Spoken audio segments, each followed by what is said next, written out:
আজরাইলকে বলতে থাকে, আজরাইল আমি আমার মরণের কোনো সামান রেডি করি নাই। আজরাইল তুমি আমারে বলো না আমি কেমন করে মরবো, আমি মরলে কষ্ট পাবো। হায় রে মুসলমান, কথা বলার সময় বান্দার দুই চোয়ালের মাঝখানে দিব্যাটা কামড় করে আটকায়া যায়। এবার বান্দা তার চোখের ইশারা দিয়ে আজরাইলকে বোঝানোর চেষ্টা করে। বান্দা চোখের ইশারা দিয়ে বোঝাইতে পারে না, বান্দা চোখের ইশারা দিয়ে বোঝাইতে পারে না। তখন আজরাইলের ভয়ঙ্কর চেহারা দেখা বান্দার চোখগুলো একবার উপরে উঠা যায়, বান্দার চোখগুলো উল্টে যায়। ও মুসলমানেরা, এবার আজরাইল আইসা বান্দার বুকের মধ্যে যখন হাত দেয়, বান্দার গাড়ের শাহরগগুলা ছিঁড়া যায়, হাতের রগগুলা ছিঁড়া যায়, পায়ের রগগুলা ছিঁড়া যায়। তখন শরীরটা টান টান শক্ত হয়ে যায়। এ মুসলমান,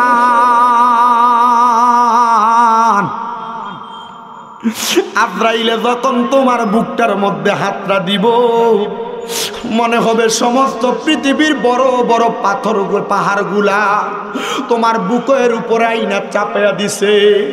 ও মায়ার নবী, বুঝতে পারলাম পাথরগুলা চাপিয়ে দিছে আর পাহাড়গুলা চাপিয়ে দিছে, এমন কষ্ট হবে।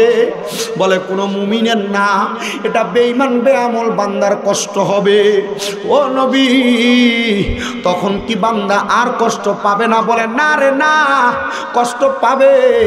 একটা জীবিত ছাগল, একটা জীবিত বকরি রে জীবিত অবস্থায় টানাইয়া দিয়া গায়ের চামড়াটা জীবিত অবস্থায় টাইনা টাইনা ছিঁড়া ফেললে ওই বকরির যত কষ্ট হয়, একটা বেনামাজি বেআমল হারামখোর পরের হক মাইরা খানেওয়ালা বেঈমান বান্দার তত কষ্ট হয়। শুধু কষ্ট হয় না রে, যখন বান্দার রুহুটা কবজ করে নিয়া যায়,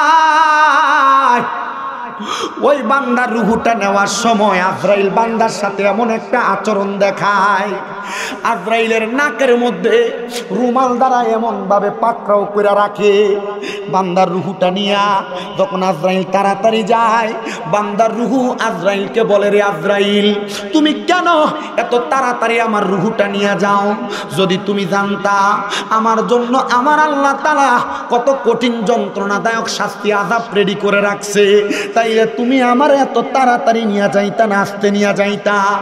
আজরাইল বান্দারে প্রথম আসমানে নিব, প্রথম আসমানের সামনে অসংখ্য ফেরেশতারা দাঁড়ায়া দাঁড়ায়া বান্দার দিকে থু থু নিক্ষেপ করবে। থুতু নিক্ষেপ ভালো কামে করে না। কোনো পচা জিনিস দেখলে, ময়লা আবর্জনা দেখলে মানুষ থুতু নিক্ষেপ করে। ওই বান্দার দিকে থুতু নিক্ষেপ করার পরে আজরাইল জিজ্ঞাসা করবে, রে ফেরেশতারা তোমরা কেন তার দিকে থুতু নিক্ষেপ করো? বলে বান্দা গুনাহ করতে করতে, বান্দা বেআমল, বান্দা নামাজ ছাড়তে ছাড়তে বান্দার পুরাটা রুহু দুর্গন্ধযুক্ত রুহু হয়ে গেছে। এই জন্য বান্দার রুহের দুর্গন্ধ আমাদের সহ্য হয় না, এই জন্য আমরা তার দিকে থুতু নিক্ষেপ করি। এ আমার বগায়া হাওরের বাবারা, তুমি বুঝি নামাজ পড়ো না, তুমি বুঝি বেনামাজি, তুমি বুঝি হারাম খাও, পরের হক খাও, মিথ্যা কথা বলো, গালিগালাজ করো, মরার পরে রুহু তোমার পয়সা যাবে, রুহু থেকে দুর্গন্ধ বের হবে। হায় রে, দুনিয়ার মানুষও সম্মান দিবে না, আল্লাহর ফেরেশতারাও তোমার সম্মান দিবে না।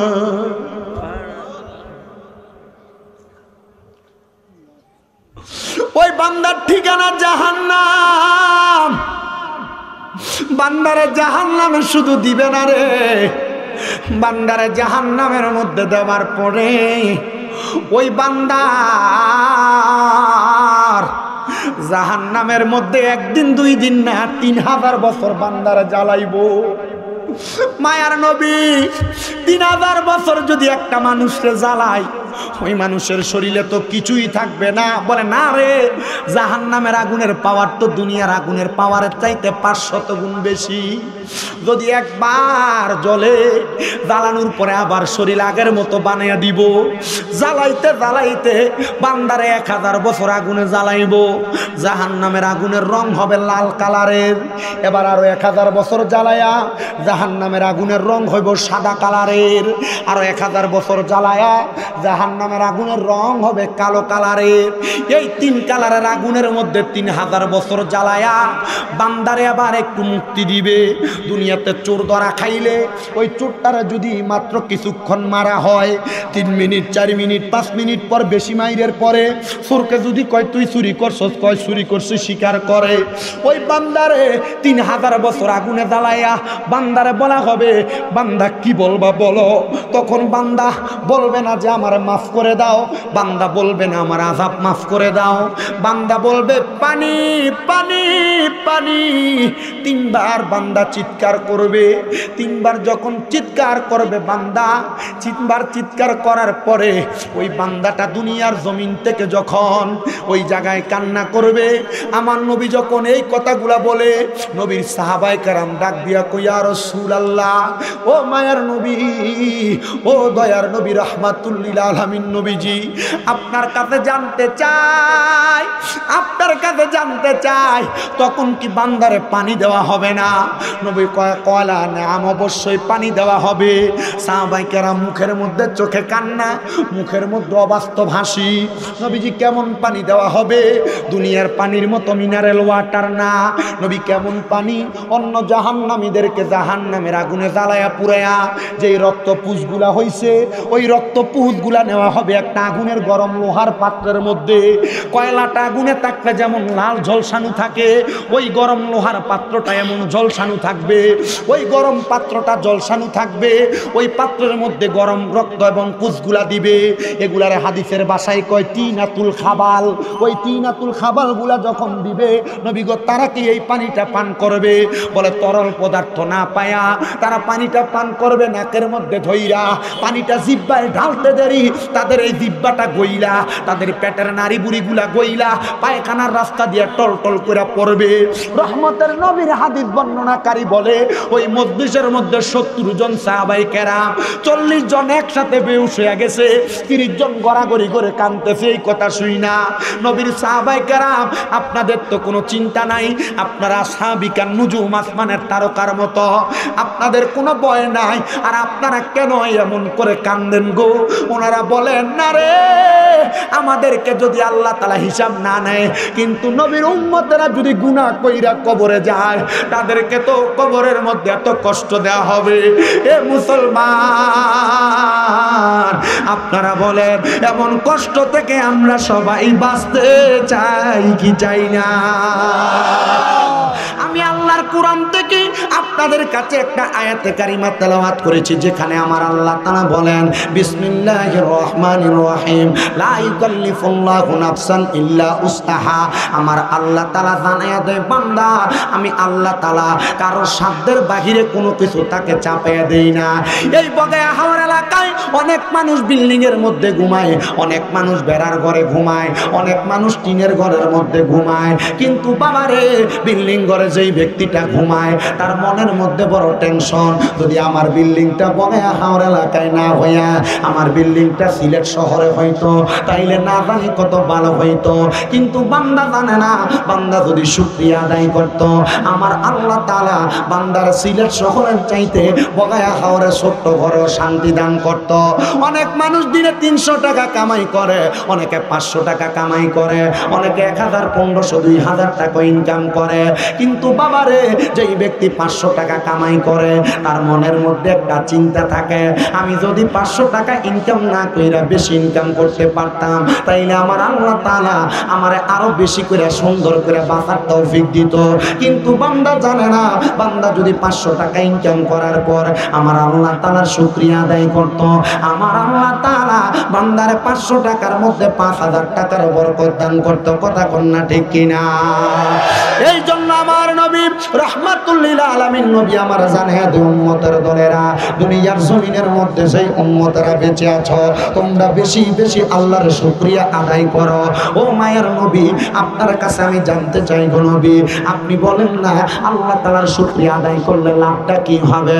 নবী আমার বলে, উম্মতের দলেরা, আল্লাহ তাআলার শুকরিয়া যখন কোনো বান্দা আদায় করে, আমার আল্লাহ তাআলা ওই বান্দাটার নেয়ামত বাড়ায়া দেয়। কেমন নেয়ামত বাড়ায়া দেয় এই কথাটা আমি একটু আমার পর্দার অন্তরালের মাদের উদ্দেশ্যে বলতে চাই, এ আমার হাদার পাড়ার বগায়া হাওর এলাকার পদ্মার অন্তরালের মা, তোমার স্বামী যদি অল্প টাকা ইনকাম করে মাঝে মাঝে তুমি তোমার স্বামীকে তুলনা দাও, অন্যের সাথে তুলনা দাও যে তোমার ছোট ভাই এত টাকা কামাই করে তুমি কেন করতে পারো না, তোমার পাশের বাড়ির লোকটা এত বেশি টাকা কামাই করে তুমি কেন করতে পারো না।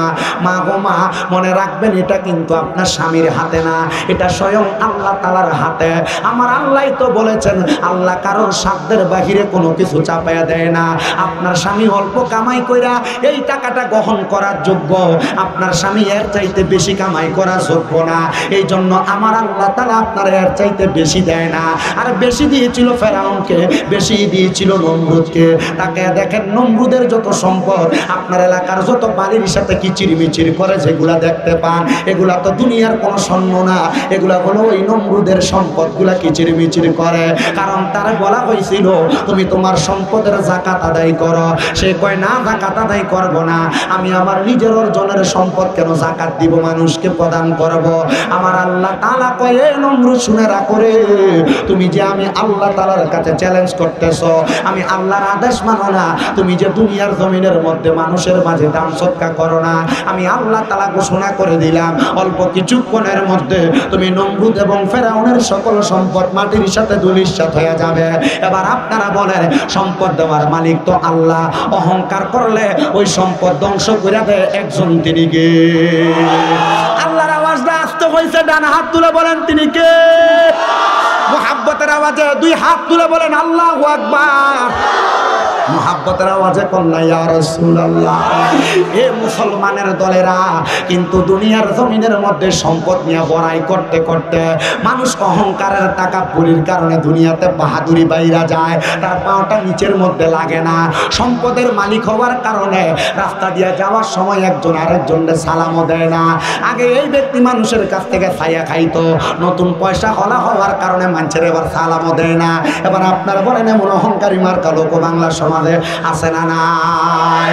এ মুসলমান ইমামদার, এ সিলেটের গোয়েনঘাটের হাদার পাড়ে আমার এই বগায়া হাওরের দক্ষিণ পাড়া জামে মসজিদের মাহফিলের জান্নাতের বাগানে যারা যারা উপস্থিত হইছো, মনে রাখবা বেশি উপরের কোনো ক্লাস লাগবে না, মাদ্রাসার ক্লাস 9, 10 এর মধ্যে, আর উপরের কোনো ক্লাস লাগবে না। হাদিসের একবারে সর্বনিশের যেই ক্লাসটা, মেশকাতের ক্লাসের মধ্যে অহংকারের হাদিস পড়তে যায় দেখলাম আমার নবী ডাক দিয়া কয়, এই অহংকার হলো আল্লাহর কুদরতের চাদর, এই কুদরতের চাদর জড়িয়ে যেই ব্যক্তি টানাটানি করবে আমার আল্লাহ তাআলা কাল ময়দানে মাশরে তার দিকে ফিরেও তাকাবে না।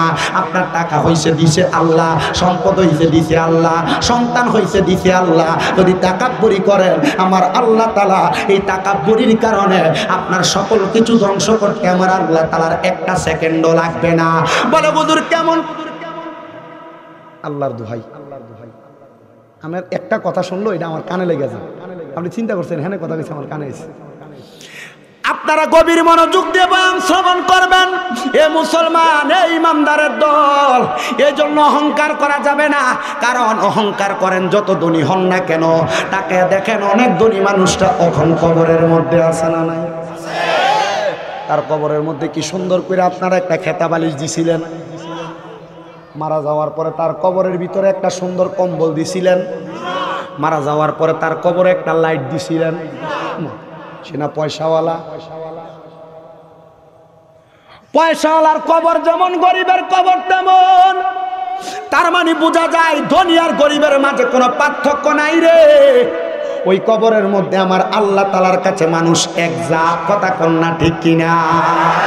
কিন্তু ওই এক জাত মানুষ দুইটা ভাগে বিভক্ত। মায়ার নবী আপনার কাছে জানতে চাই কোন দুই ভাগে বিভক্ত আপনি বলেন না। নবী আমার বলতেছে, 1 নাম্বার ভাগ হলো মুমিন, 2 নাম্বার ভাগ হলো কাফির। 1 নাম্বার ভাগ হলো মুমিন, 2 নাম্বার ভাগ হলো মুনাফিক। 1 নাম্বার ভাগ হলো মুমিন আমলওয়ালা, 2 নাম্বার ভাগ হলো মুনাফিক বেআমলদার। শোনো রে আমার বগায়া হাওরের বাবারা, এ সিলেটের মুসলমানেরা, অন্তরের চক্ষু লাগাও, অন্তরের কান লাগাও, শোনো আমার আল্লাহ তাআলা তোমাদের উদ্দেশ্যে কি বলেন। আল্লাহ তাআলা বেঈমান বান্দাদের উদ্দেশ্যে কোরআনুল কারীমে ঘোষণা করে, বিসমিল্লাহির রাহমানির রহমানির রহিম ইন্নাল্লাযীনা কাফারু মিন আহলিল কিতাবি ওয়াল মুশরিকিনা ফি নারি জাহান্নামা খালিদিনা ফিহা উলাইকা হুম শাররুল বারিয়া। একটা জবান বন্ধ রাখবেন না, জবান খুলে উচ্চ কণ্ঠে জোরে জোরে পড়েন আল্লাহু আকবার। একটু নাড়া দিয়া মনে হয় আল্লাহু আকবার কইলে তার খুব কষ্ট হয়। একবার ভিক্ষা করবার লেগে গেছিল। কি করতে গেছিল? ভিক্ষা করতে গেছে। এর সামনে মাশাআল্লাহ একটা ভাঙা টিনের ঘর। এই টিনের ঘর দেখে চিন্তা করলো ভাঙা বাড়ি তো, লগে 10 তলা বিল্ডিং, বড় লন্ডনের বাড়ি আর কি। ভাঙা টিনের ঘরের সামনে দেখ আল্লাহর রাস্তায় ভিক্ষা দেন। চিন্তা করলো টিনের ঘরে আর কতই ভিক্ষা দিব, 5-10 টাকা যা দিয়ে নিয়ে আসে। তো 5 টাকায় ভিক্ষা দিছে, দোয়া করছে আল্লাহ যে আমার 5 টাকা ভিক্ষা দিছে তুমি তার লাখ টাকার মালিক বানায় দাও। উনি খুব খুশি হয়ে গেছে মাশাআল্লাহ, ফকিরে 5 টাকা ভিক্ষা দিলাম আর আমার লাগে লাখ টাকার দোয়া করলো, আল্লাহ যদি লাখ টাকার মালিককে আমি একটা সুন্দর ঘর বানাইতে পারবো নাকি। খুশি হয়েছে। পাশে আবার 10 তলার সামনে গেছে।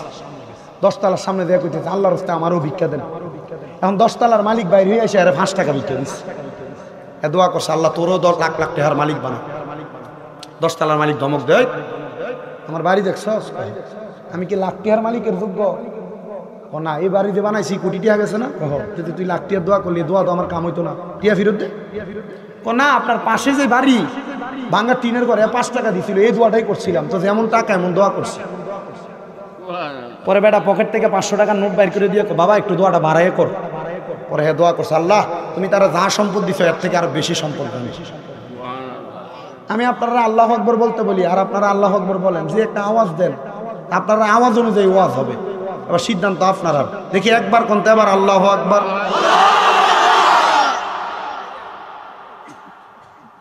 মানে এখন বোঝা গেছে যে আপনি না কইছিলেন যে 10-15 জন মেসাব বুঝছেন না, কতলাই বোঝে বুঝছেন না। তুমি আমার আওয়ার টাইমে টাইমে ঠিক আমি 6:18 আমার বাড়ির সামনে আছি, যে আমার ও টাইমে দিতা এল দেখতা উল্টে দেখাইতাম নি ইনশাআল্লাহ। হইতো কিতা হয় না আপনারা দিছো না তুমি বইয়া, তোমরা ও টাইম নষ্ট করছো 45 মিনিট সময়। হ্যাঁ জি না জি না, আমি 1 ঘন্টা 20 মিনিট ওয়াজ করি, এর থেকে বেশি ওয়াজ করি না। আমি ফালতু কথা কয়ে সময় নষ্ট করার সময় আমার কাছে নাই। আমি যতক্ষণ কথা বলবো, আমি এতক্ষণ যে কথা বলছি একটা কথা ফালতু আছে? কথাগুলোতে আপনার আমলে আখলাকে জিন্দেগিতে বাস্তবায়ন করলে লাভ হবে, বিশ্বাস আছে না নাই? কার কার আছে ডান হাত তুলে দেখান। জবান বলা না মাইকে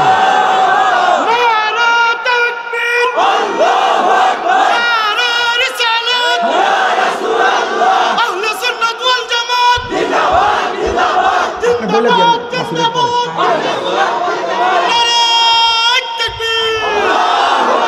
বাঁচাও ইমান, বাঁচাও দেশ। শাহজালালের তলোয়ার আসতে মাতিনি আরো দূরে। শাহজালালের তলোয়ার। শাহজালাল ইয়ামিনের কারণে ইসলাম পাইছো না নি? তোমরা মনে আসিনি তা গুলি লাইছো তোমরা। যদি না বলতাই অত ফানি আইয়া তোমরা বাসাইতো না। কথা বুঝছো? যদি না বলতা তোমরা ফানি আইয়া বাসাইতো না। তোমরা বলছো। আল্লাহ আমরারে বুঝার তৌফিক দিক। কারণ এই আযাব গজব আল্লাহ আমরারে দেয় না, আমরা হাতে কামাই করি আনি। কথা মাতে না। রসুল কইছেন তিরমিজি শরীফ 2211 নম্বর হাদিস, রসুলের বাণী, রসুল কইছেন যে যখন দেখবা উম্মতের মাঝে 15টা কাম আর বাদ মাথা নি আপনার আল্লাহ বুঝুন না আমার মা। আমিও পারি মোটামুটি, আমার মাহফিল বেশিরভাগ সিলট কিতা হবিগঞ্জ মিলেই বিশ্বনাথ একবার গেছিলাম মনে আছে আমার, এর বেশি গেছি না। আচ্ছা যাক, আর কবুল করুক, আমিন পড়েন। রসুল বলছেন যখন 15টা কাজ হবে উম্মতের মাঝে প্রকাশ্য, তখন মনে করবা তোমাদেরকে আযাব গজব পাকড় করে। সাহাবায়ে কেরাম বলে নবী কি কি কাজ? নবী বলেন 1 নাম্বার, মানুষ গনিমতের মালকে নিজের মাল মনে করবে, এখন এই যুগ নাই। 2 নাম্বার, আমানতের মালকে নিজের মনে করে। আমানতের মাল কোনটা? আপনার কাছে কেউ 1000 টাকা দিল, বাইস্তা এটা তোর কাছে রাখ জমা, পরে আমারে দিয়া দিস। আপনি এই টাকা নিজের মনে করে ভাঙে লাইছেন, পরে খোঁজলে আর পাওয়া যায় না।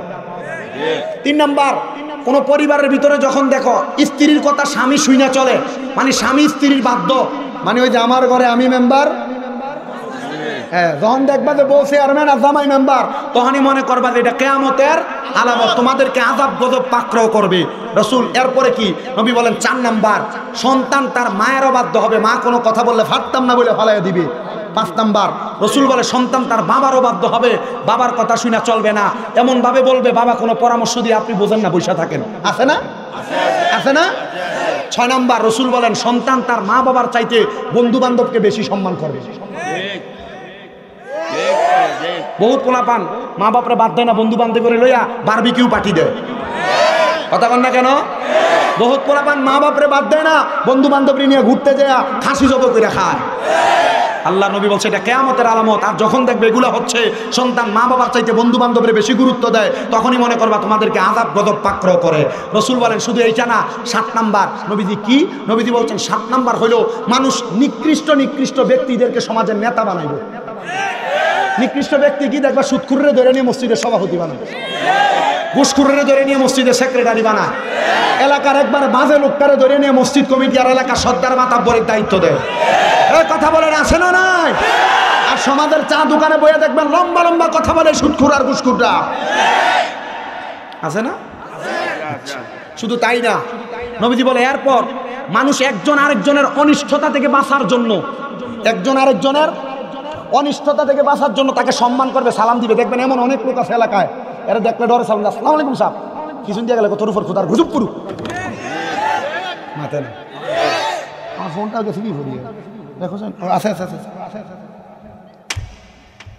তাহলে আছে না আযাব গজব? মানুষের অনিষ্টতা থেকে বাঁচার জন্য কি দেয়? সালাম দেয়। দরকার কি তো সালাম দিও না বেটা, আল্লাহ বুঝার তৌফিক দান করুক। নবীজি এরপরে কি নবীজি বলছেন এরপর দেখবা গায়িকা বেড়ে যাবে। গায়িকা দেখবেন বহু জায়গার ভিতরে উরুস মুবারকের নাম দিয়ে গান বাজনা করে, দেখতে নেন না স্যার, এই কথা বলেন ঠিক কিনা? আবার এরাও কিন্তু সুন্নি দাবি করে, এদের সাথে সুন্নিদের কোনো সম্পর্ক নাই, আছে? এদের কারণে আল্লাহর ওলিদের বদনাম হয়, কারণ এরা পেছন দিয়ে উরুস মুবারকের নাম দিয়ে মহিলা দিয়ে বাউল গান করায়। আহলে সুন্নাত ওয়াল জামাত বাউল গান নামক বেহায়াপনাকে সাপোর্ট করে না, এদের কারণে আহলে সুন্নাত ওয়াল জামাতের বদনাম। কথা বলেন ঠিক কিনা? সুন্নিদেরকে ভণ্ড বলতে সাবধান, যারা ভণ্ডামি করে তাদের সাথে সুন্নিরা নাই। নবী বলেন এরপরে দেখবা তোমাদের মাঝে নতুন নতুন বাদ্যযন্ত্রের আবিষ্কার হয়ে গেছে। নবী নতুন বাদ্যযন্ত্র কি? রহমতের নবী বলছেন নতুন বাদ্যযন্ত্র হইল, আগে বিয়ের মধ্যে নারীরা কোনো রকম গীত গেয়ে বিয়ে শেষ করে লাইতো, আর এখন দেখবেন এমন ডিজে ভাটের কনসার্ট লাগায়, ডেক সাইডের ধুপ্পুর ধুপ্পুর ধুপ্পুর ধুপ্পুর বাড়িতে বাড়িতে মানুষ ঘুমাইতেও পারে না, তার হাড়ে ব্যথা শুরু হয়ে থাকে। কথা কই না ঠিক কি নিয়ে? মুসলমান কবরে যাইবা আর তুমি আল্লাহ তাআলা রহমতের কামনা করবা, জি না, শবে বরাতেও তোমাদেরকে রহমত দেওয়া হবে না, কারণ তুমি হারাম কাজ করবা আর শবে বরাতের রাইতে দিয়ে আল্লাহর কাছে কানবা, এই মুসলমানদেরকে শবে বরাতও মাফ দেওয়া হবে না। সাবধান, এখন থেকে তওবা করো, আল্লাহ বুঝার তৌফিক দান করুন করেন। নবীজি এরপর কি হবে? নবী বলছেন এরপর সর্বশেষ যেটা, ইয়া রাসূলুল্লাহ কোনটা? বলে উম্মতের মধ্যে এমন কিছু লোক বের হবে যারা বলবে আমাদের কথা সত্য, আগে যে আলেমরা ফতোয়া দিয়ে গেছে এদের কথা সত্য না। বলে কি বলে না? কথা বলে না, বলে কি বলে না? আল্লাহ বুঝার তৌফিক দান করুন, জোরে পড়েন আমিন, আর মুহাব্বতে পড়েন আমিন। আমি আমার ওয়াজের ধারা আবার শুরু করার আগে একটু দুরূদ শরীফ পড়েন, আল্লাহুম্মা সাবিসে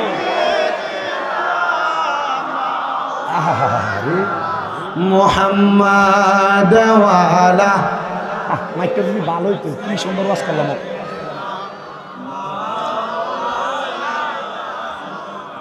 জগৎ পাগল কাবার জন্য, কাবা পাগল মাবুদের, আমার মাবুদ পাগল দয়াল নবীজির, নবীজি পাগল উম্মতের আল্লাহুম্মা। ওকে লাগবে।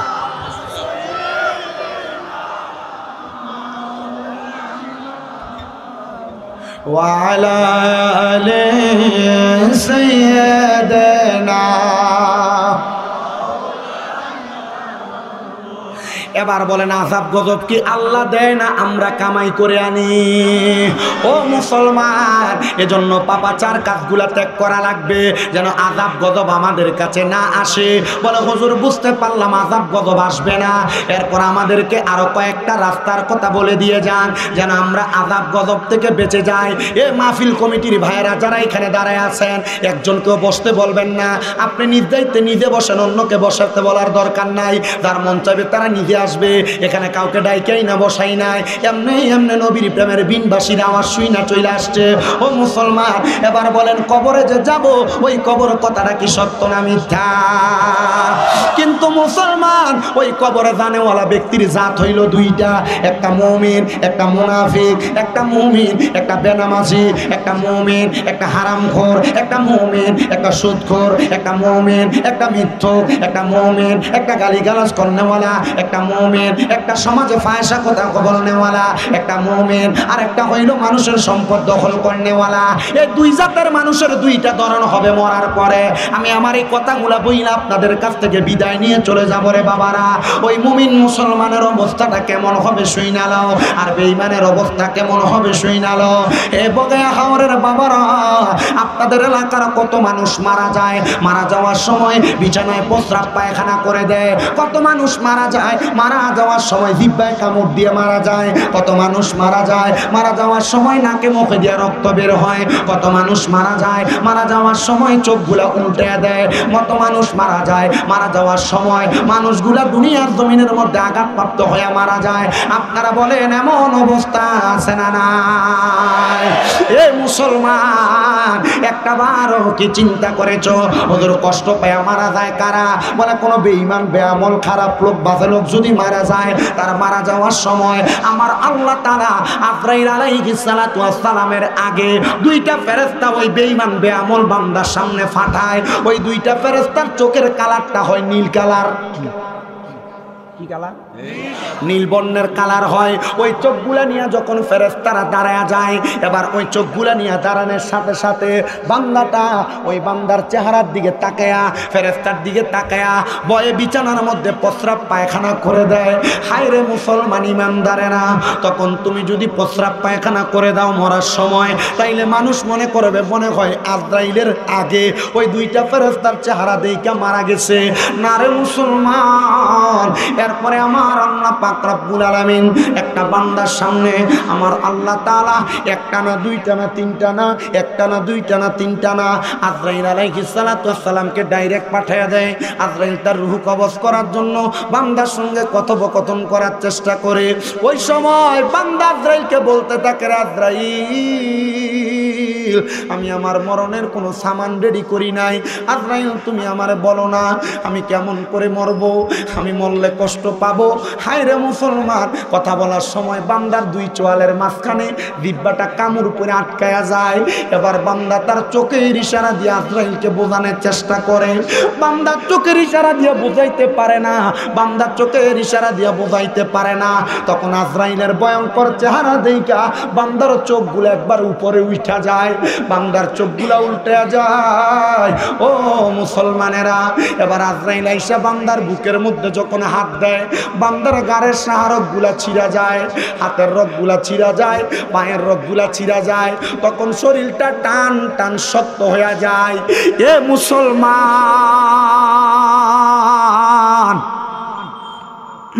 আজরাইলে যখন তোমার বুকটার মধ্যে হাতটা দিব, মনে হবে সমস্ত পৃথিবীর বড় বড় পাথর পাহাড়গুলা তোমার বুকের উপরে আইনা চাপিয়ে দিছে। ও মায়ার নবী, বুঝতে পারলাম পাথরগুলা চাপিয়ে দিছে আর পাহাড়গুলা চাপিয়ে দিছে, এমন কষ্ট হবে। বলে কোনো মুমিনের না, এটা বেঈমান বেআমল বান্দার কষ্ট হবে। ও নবী, তখন কি বান্দা আর কষ্ট পাবে না? বলে না রে না, কষ্ট পাবে। একটা জীবিত ছাগল, একটা জীবিত বকরি রে জীবিত অবস্থায় টানাইয়া দিয়া গায়ের চামড়াটা জীবিত অবস্থায় টাইনা টাইনা ছিঁড়া ফেললে ওই বকরির যত কষ্ট হয়, একটা বেনামাজি বেআমল হারামখোর পরের হক মাইরা খানেওয়ালা বেঈমান বান্দার তত কষ্ট হয়। শুধু কষ্ট হয় না রে,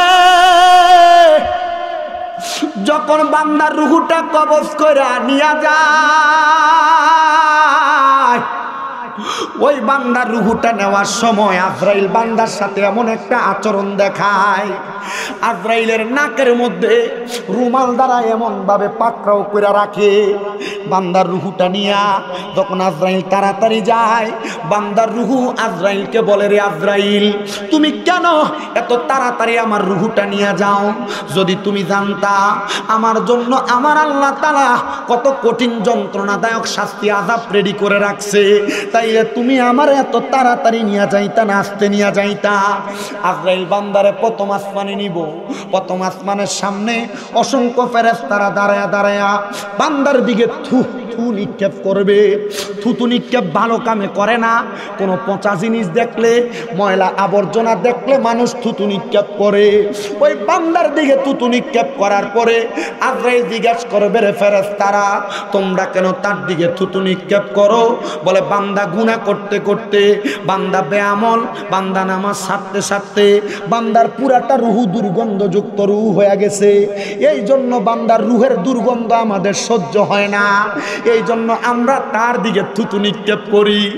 এ আমার বগায়া হাওরের বাবারা, তুমি বুঝি নামাজ পড়ো না? তুমি বুঝি বেনামাজি? তুমি বুঝি হারাম খাও, পরের হক খাও, মিথ্যা কথা বলো, গালিগালাজ করো? মরার পরে রুহু তোমার পয়সা যাবে, রুহু থেকে দুর্গন্ধ বের হবে। হায় রে, দুনিয়ার মানুষও সম্মান দিবে না, আল্লাহর ফেরেশতারাও তোমার সম্মান দিবে না।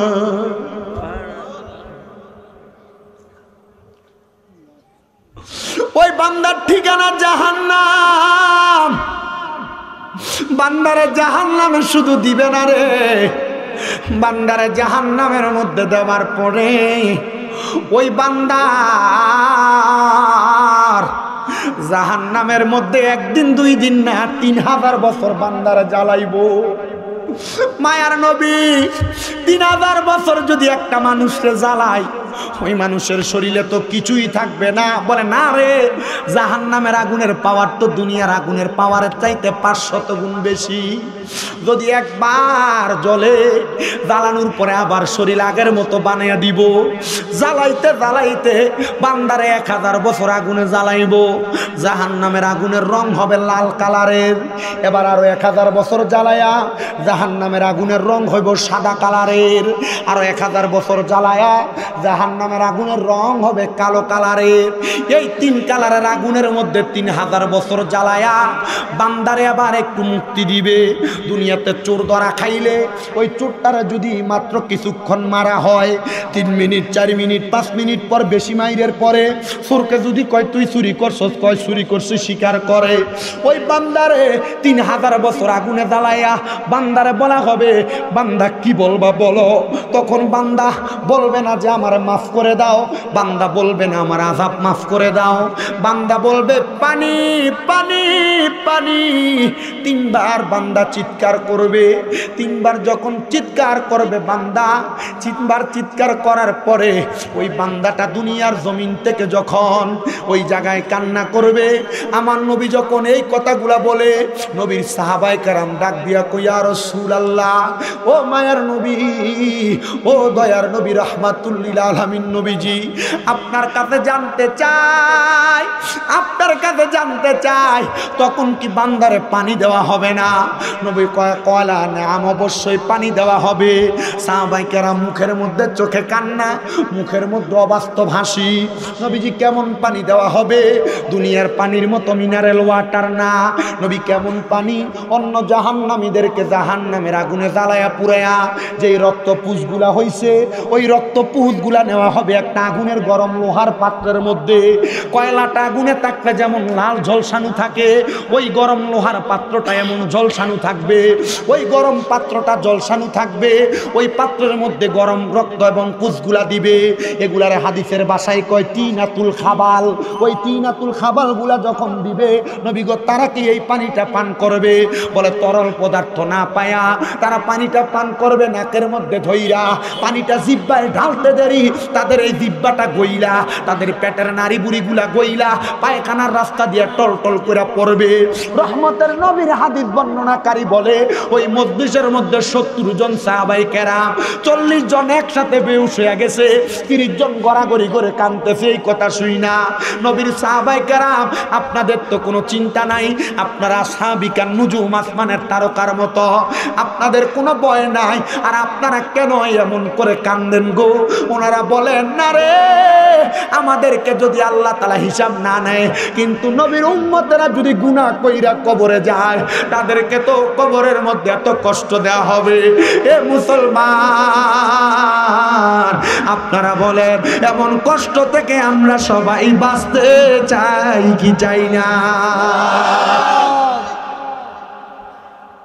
নবীজি মুস্কি মুস্কি হাসছেন। সাহাবায়ে কেরাম বলেন, নবী এত কষ্টের কথা বলে আপনি মুস্কি মুস্কি হাসেন, কারণ কি? চোখ মুবারক দিয়ে পানি মুবারক পড়ে। নবী বলে, এটা তো বেঈমানদের জন্য দুঃসংবাদ। উলাইকা হুম শাররুল বারিয়া, যারা বাজে মানুষ, দুনিয়ার সবচাইতে বাজে মানুষ, তাদের জন্য দুঃসংবাদ। নবী গো, সুখবরটা কি আপনি জানাইয়া দেন না গো? আমার নবী কয়, ইন্নাল্লাযীনা আমানু, নিশ্চয় যারা ঈমান আনে, ওয়া আমিলুস সলিহাত, নেক আমল করে, উলাইকা হুম খায়রুল বারিয়া, এরা হইল দুনিয়ার সবচাইতে ভালো মানুষ। নবী গো, ভালো মানুষটা কেমনে মরব? ভালো মানুষের মরার খবরটা আপনি আমারে বলেন না। আমার নবী কয়, উম্মত, ওই ভালো মানুষ কেমনে মরব জানো? জানো নবী গো, কেমনে গো? বলে, ভালো মানুষটারে তো কষ্ট দেওয়া হবে না, ইমানদার আর আমলওয়ালারে কষ্ট দেওয়া হবে না। ইমানদারের কাছে, আমলওয়ালার কাছে আজরাইলে 4 বার আসবে, কিন্তু 4 বারে তার রূহ কবজ করতে পারবে না। আরে আমি সেই জিনিসটা তো দেখার জন্য অপেক্ষা। আমি কি ইমানদার হইয়া মরি না বেঈমান হইয়া মরি? এর জন্য আশেক সুরে সুরে লেখে, আমার মরণের কতদিন বাকি আমি জানিলাম না গো, আল্লাহ মরণের, আমার মরণের কতদিন বাকি আমি জানিলাম, ও আল্লাহ আর আজরাইল আসিয়া যখন হস্তে দিবা ধরি, তখন আমার মনে ভয় করবে লুকা চুরি, আমি বুঝিলাম না গো, আল্লাহ মরণের। আপনাদের কি মরার কথা স্মরণ করতে অসুবিধা হচ্ছে?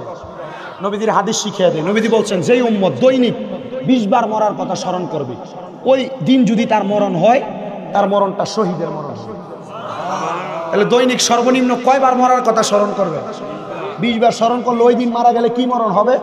শহীদের মরণ। এই জন্য পড়েন না, আমার মরণের কতদিন বাকি আমি জানিলাম না গো, আল্লাহ মরণ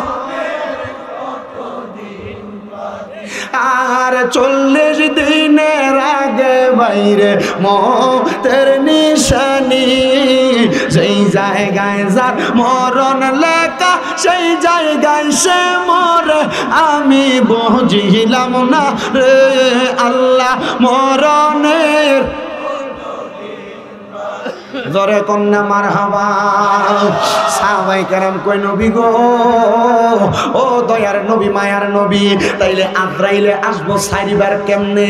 এবার ইমানদারের কাছে, আমলওয়ালার কাছে আজরাইল আসবো। প্রথমে আইসা বুকটার মধ্যে একটা থাবা দিয়া ধরবো, কিন্তু বুকের মধ্যে তাইকা 2টা ফেরেশতা বাধা দিব, রে আজরাইল, বান্দার বুকের মধ্যে তুমি যে বসলা বান্দার রূহ কবজ করার জন্য, এখন তো বান্দার রূহ কবজ করা যাবে না। বলে, কেন? বলে বান্দার বুকের মধ্যে আল্লাহ নবীর প্রতি ঈমান আছে, ঈমান আছে, ঈমান আছে। জোরে জোরে বলেন সুবহানাল্লাহ। ও বন্ধু, আজরাইল এবার ঈমানদারের কাছ থেকে ফিরে যাবে। এবার আজরাইল আইসা বিওয়াচিকা নূর বান্দার চেহারার মধ্যে হামলা করবে।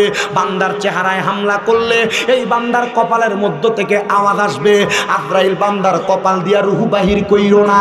বলে কেন গো? বলে বান্দার কপাল দিয়া 5 ওয়াক্ত নামাজ পড়ছে, নামাজ দিয়ে পড়ো না। তোমার মরার সময় এই নামাজ তোমার মরণের আজরাইলের কষ্ট থেকে বাধা দিয়া রাখবো। এ মুসলমান, আজরাইলকে বলবা যাবে না। বলে কেমনে নিব গো? কেমনে নিব বলো না। বলে না, এখান থেকে চলে যাও। বান্দা সেজদা দিয়া সুবহান রাব্বিয়াল আলা বইলা আল্লাহর প্রশংসা করেছে, এই জন্য বান্দার রুহু কবজ করা যাবে না। বান্দার ডান দিক দিয়ে হামলা করবে, ডান দিক থেকে রুহু আসবে। এবার বান্দার ডান দিক থেকে আওয়াজ আসবে, এ আজরাইল বান্দার ডান দিক দিয়ে রুহু কবজ করা যাবে না। বলে কেন? বান্দার ডান দিকে আছে তার মা বাবার খেদমত। বাম দিকে হামলা করবে, বাম দিক থেকে আওয়াজ আসবে, রে আজরাইল বান্দার বাম দিক থেকে রুহু নেওয়া যাবে না। বাম দিক থেকে আওয়াজ আসবে, বলে বান্দার দান এবং সদকা আমরা বাম দিকে। বলে বান্দার রুহু কেমনে কবজ করব? বলে বান্দার রুহু কবজ করব একবারে সাধারণভাবে। বলে কেমনে কবজ করব?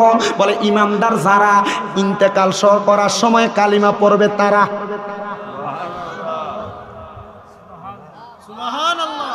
মরার সময় কালিমা নসিব হোক, চাই কি চাই না? ইমানদার যারা মরার সময় কালেমা পড়বে, আসতে বলছেন, ইমানদার যারা মরার সময় কালেমা পড়বে। বাংলার সমাজে মুসলমানের দলে দলে বিভক্ত বিভিন্ন দল আছে না? আমি এটা লয়ে বিভক্তি করি না। কি লেগে করি না শোনে, আমার কথা হইলো এ বালা না, এ বালা, এই দল করে, ওই দল করে। আমি যদি এটা লয়ে দ্বন্দ্ব করি কোনো লাভ? আমার কথা হচ্ছে দুনিয়ার লাভ না। আরে দেখো, ইন্তেকাল করি, মরার পরে কবরের লাশ 2 দলের খুঁড়ো। যেটার লাশ মরার পরে দেখবা লাশ ঠিক আছে, এটা হক। কি দরকার দুনিয়ার মারামারি আর দ্বন্দ্ব? ফায়সা কাজ কইরা ফেতনা কইরা কবরে যাওয়ার পর ফিটা তো দুনো দল খাইতে হইব। কথা হয় না? বালাকাম যদি না করে, ইমান নিয়ে আর আমল ছাড়া যদি মরো, যেই দল হোক না কেন, দল তো বাগাবাগি হয়েছে মুস্তাহাব নিয়া, সুন্নত নিয়া না, ফরজ নিয়া না। দল তো বাগাবাগি হয়েছে মুস্তাহাব নিয়া। এই দল নিয়ে বাগাবাগি কইরা ইমান আর আমল ঠিক না রাখলে ফিডে আমিও খাইবেন, আমিও খাবো। আমরা দল নিয়ে বাগাবাগি না, ইমান আমল ঠিক আছে না আগে এটা দেখতে লইয়া যায়। কি কন আপনারা? ঠিক আছে নি? আল্লাহ বুঝার তৌফিক দি। আমিন কন, আমিন কন। আমারে একজনে কানে কানে কইতেছে, হুজুর কত কিছু হয়েছে। আমি কত কিছু হয়েছে কি লেগে? আমি তো কারো বহি না, আমি বকতাম কি লেগে? তুই আমার টেহা দিয়ে আনস বকবার লেগিয়া না? তাহলে হুজুর কত কিছু হইলো? আমি কই আমার দোষ আছে। আমি 1 নম্বর হইলো সুন্নি, 2 নম্বর আমার চুলটি লম্বা ছিল, এর লাগে আমার দোষ। আর কোনো দোষ নাই। তবে এতটুক মনে রাখেন, আমি এতক্ষণ কাউরে বকছি, কিছু বলছি? আমি যে কথাটা বলছি মরণের ভয় দিয়েছে, আপনি যদি আমার কথা শুনে আমল করে চলেন, আপনার কবরে জান্নাতে যাওয়া কেউ আটকাইতে পারবে? আমি পুরা ওয়াজের ভিতরে 100টা কথা বলছি, 99টা কথা ভুল, একটা কথা সঠিক। 99টা মানবেন, একটা 99টা কথা এখানে মাটি দিয়ে যাবেন, একটা কথার উপর আমল করবেন। এই একটা কথার কারণে যদি জান্নাতে যান, যদি মরার পরে জান্নাতে যান, আর কি আল্লাহর কাছে বলবেন, আল্লাহ ওই যে শামীমরা তো বলছিল, এই জন্য তো জান্নাতে দিছিলাম, আমলটা করছিলাম বলে হোক। আল্লাহ শামীম রাজা কই? তখন আপনি টোয়া টোয়া দেখবেন, আমার শামীম রাজা আমরারে কইছে আমল করতে করছেন। টোয়া দেখবেন আমি জাহান্নামে, আমার একটু টোয়াই আপনারা লয়ে যাবেন জান্নাতে। নিবেন নি? নিবেন নি? আল্লাহ কবুল করুক। আসতে কইছি, আপনার কি কষ্ট হইতেছে নাকি? আল্লাহ আল্লাহ কবুল করুক। মুমিন বান্দা যারা মরার সময় কালিমা পড়বে, বুঝলে গেছুন গা, আমার কিন্তু ওয়াজ ডাইনে বামে যায়, কিন্তু আমি ওয়াজ মূল ধারা শেষ করে এরপর আমি আমার মাহফিল থেকে যাই। আপনার কি কষ্ট হইব নাকি? বসেন, নিরাল বসেন, কাম হইব। ওয়াজ যদি শূন্য এটা নিয়ে আমল করেন, কাম হবে। তাহলে মুমিন বান্দা যারা মরার সময় কালেমা নসিব হয়, তারার কথা কোন ঠিক কিনা? হে মুসলমান, এই নবীর উম্মতের দলেরা, এবার মনোযোগ লাগে বয়ানটা শ্রবণ করার চেষ্টা করবা। আমি আপনাদেরকে নিয়ে একটু দোয়া করে এরপরে বয়ানটা শেষ করে দিচ্ছি বাবারা। এবার মুমিন বান্দা মারা যাওয়ার সময় কালেমা পড়বে। আজরাইল আইসা মুমিন বান্দার সামনে দাঁড়ায়া থাকবে। ওই বান্দার সামনে যখন দাঁড়ায়া থাকবে রে বাবারা, এবার মুমিন বান্দা তার জবান দিয়ে পড়বে লা ইলাহা ইল্লাল্লাহ, পড়ে না সাল্লাল্লাহু আলাইহি ওয়াসাল্লাম। ওই কালিমা যখন মুমিন বান্দা তার জবান দিয়া পড়বে গো, তার জবান দিয়ে একটা বাতাস বের হবে। ওই বাতাসের মাধ্যমে বান্দার রূহটা কবজ করা হবে।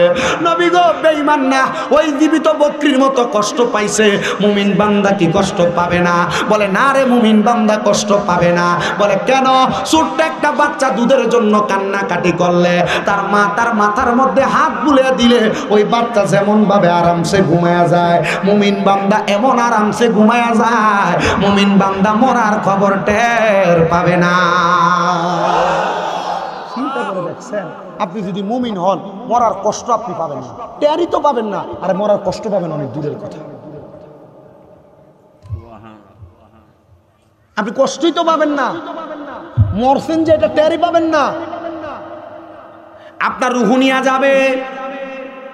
এ মুসলমান, এজন্য আমি আপনাদের কাছে একটা আবদার করি, তামুতু কাবলাল মাউত, মরার আগে একবার মইরা যান গা। বলে হুজুর মরার আগে একবার কেমনে মরে? একবার বলেন না। মরার আগে মরবেন আল্লাহ এবং তার রাসূলের প্রেমে মরেন। যদি এই প্রেমে মরতে পারেন তাহলে দেখবেন দুনিয়া এবং আখিরাত আপনার সব দিক ঠিক হয়ে গেছে। এ মুসলমান, কেমনে মরে শুনেন। আমরা তো ভারতের পাঞ্জাব নামক এলাকার নাম শুনেছেন, পাঞ্জাব। ওই এলাকার বড় বড় উলামায়ে কেরাম এলেম অর্জন করার জন্য আল্লামা আব্দুল হক মুহাদ্দিস দেহলভির দিকে আগমন করেছেন। উনি বলেন, আব্দুল হক মুহাদ্দিস দেহলভির মুখের মধ্যে আমি একটা বাণী শ্রবণ করেছিলাম। উনি বলেন ওনার কাছে একদিন একটা নেশাখোর ব্যক্তি, যার কাম ছিল মদ পান করা, সে আইসা ডাক দিয়া কই, হুজুর আমি মদ পান করি, কিন্তু খবর পাইছে আপনি নাকি বায়াত গ্রহণ করান, মানে মুরিদ করান। হুজুর আমার শখ হয়েছে আপনি আমারে মুরিদ করান না, আমি আপনার কাছে বায়াত হতে চাই। হুজুর চিন্তা করলো নেশাখোর এসে মুরিদ হইবার লাগে। হুজুর চিন্তা করলেন আবার নেশাখোর মানুষ, এর ক্ষমতা বেশি, যদি উল্টা সিধা কোনো কিছু করে বসে তারে মুরিদ করাইবো। হুজুর বলতেছে, বাবা তুমি যে মুরিদ হইবা, মুরিদ হইলে তো নামাজ পড়া লাগে, তুমি নামাজ পড়তে পারবা? হুজুর সব পারাম, নামাজ পড়তে পারতাম। বলে তাহলে কি পারবা? হুজুর একটা জিনিস পারবো। হুজুর আমি আপনার কাছে মুরিদ হইতে পারবো, এরপরে আর কোনো কিছুর কথা আমি বলতে পারতাম না। আচ্ছা বাবা ঠিক আছে, মদখানা ছাড়তে পারবা নি? হুজুর না। হুজুর আমি মদখানাও তো ছাড়তে পারতাম না। হুজুর চিন্তা করলো, সে নামাজও পড়তো না, মদখানাও ছাড়তো না। কারণ মুরিদ শব্দের অর্থ কি? ওয়াদাবদ্ধ হওয়া। মুরিদ শব্দের অর্থ আত্মসমর্পণ করা। মুরিদ শব্দের অর্থ কোনো জায়গায় মিশে যাওয়া। এখন কইতেছে তুমি যদি কোনো বিষয়ের ওয়াদা না করো তো তুমি মুরিদ হইবা কেমনে? তুমি একটা বিষয় মানতে হইব। তাহলে শোনো, একটা বিষয় মানো, আফদালু যিকরি লা ইলাহা ইল্লাল্লাহ, সবচাইতে উত্তম জিকির লা ইলাহা ইল্লাল্লাহ। তুমি লা ইলাহা ইল্লাল্লাহ জিকির করতে পারবা নি?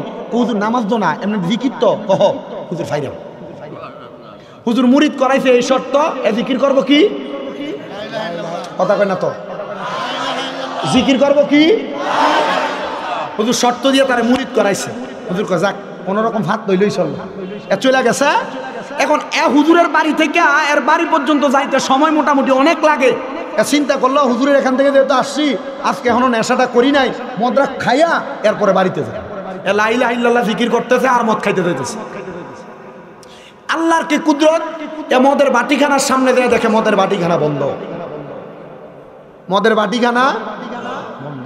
চিন্তা করতেছে মদের বাটিখানা বন্ধ, কি করার আছে? চিন্তা কইরা আজকে আর মদ নাই খাইলাম, জিকির করতেছে লা ইলাহা ইল্লাল্লাহ লা ইলাহা। এ জিকির করতে করতে এর ঘরে ঢুকছে। কই ঢুকছে? আচ্ছা সেই লোকটা প্রত্যেকদিন নেশা করে বাড়িতে যায়, তার বউয়ের মেজাজটা কি নর্মাল থাকে না ফুটটুইন্টে থাকে? শুধু নেশা করার কথা কইেন না, আপনারা যারা সিগারেট আর বিড়ি টানুন না, আপনার বউয়ের মেজাজ এমন হয়ে থাকে এলাকা দেখবেন আপনি ঘরে গেলে আপনার বউর আপনার প্রতি কোনো ইন্টারেস্ট নাই, আপনার ছোট ভাইয়ের প্রতি ইন্টারেস্ট। কথা কন ঠিক কিনা? আপনার বউ যদি বেটি বিয়া না বইতো আপনার কাছে, হ্যাঁ ফানলে মোহর ভিতরে সিগারেটের যে গুয়ের গন্ধর চাইতে খারাপ লাথি দিয়ে খাট থেকে ফালাই দিত আপনারে। কথা কন না কেন? আল্লাহ।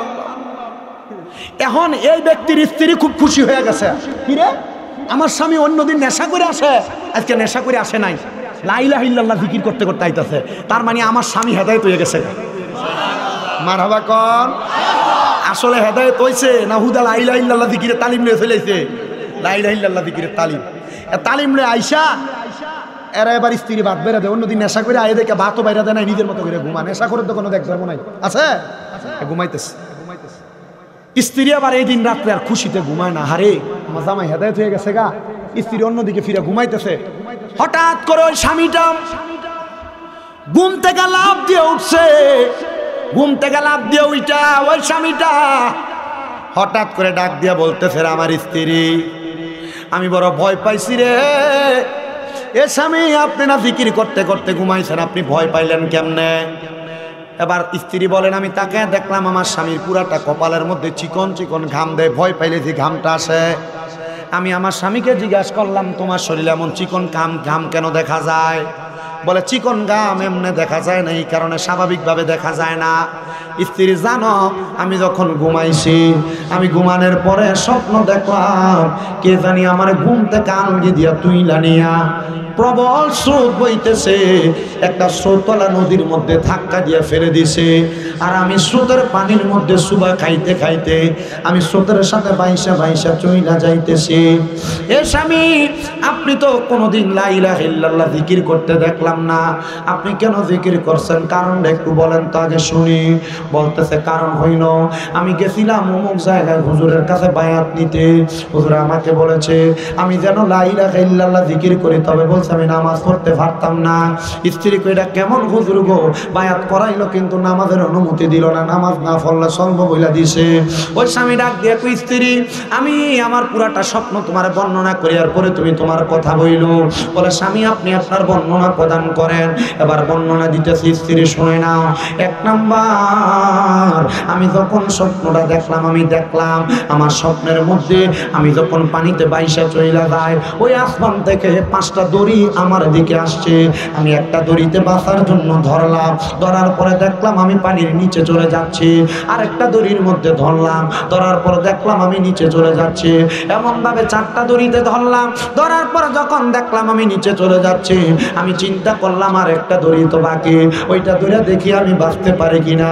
স্ত্রী গো, আমি যখন 5টা দড়ির মধ্যে ধরলাম, ধরার সাথে সাথে ওই 5টা দড়ি আমার টান দিয়া নদীর পারে আনছে। এরপর আমার ঘুমটা ভাঙ্গা গেছে। স্ত্রী কয়, স্বামী প্রথম দড়িটা ফজরের নামাজ, দ্বিতীয় দড়িটা জোহরের নামাজ, তৃতীয় দড়িটা আসরের নামাজ, চতুর্থ দড়িটা মাগরিবের নামাজ, পঞ্চম দড়িটা এশারের নামাজ। এটা দিয়া বুঝাইছে 1 ওয়াক্ত পড়ছেন আর আরেকটা পড়েন নাই। আপনি যখন 5 ওয়াক্ত পড়ছেন, 5 ওয়াক্ত আপনারে উদ্ধার করে ফেলাইছে।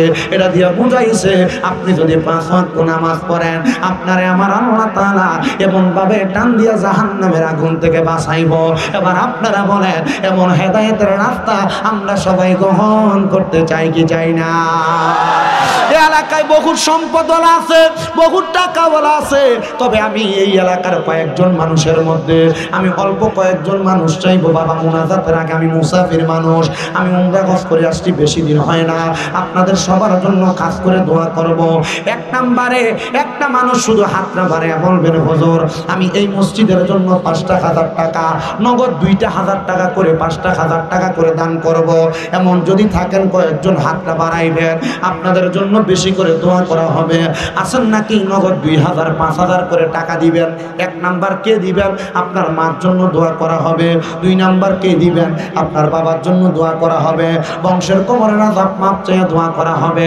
আসেন নাকি কোনো মানুষ হাতটা বাড়াইয়া বলবেন, বেশি বেশি করে দোয়া করা হবে।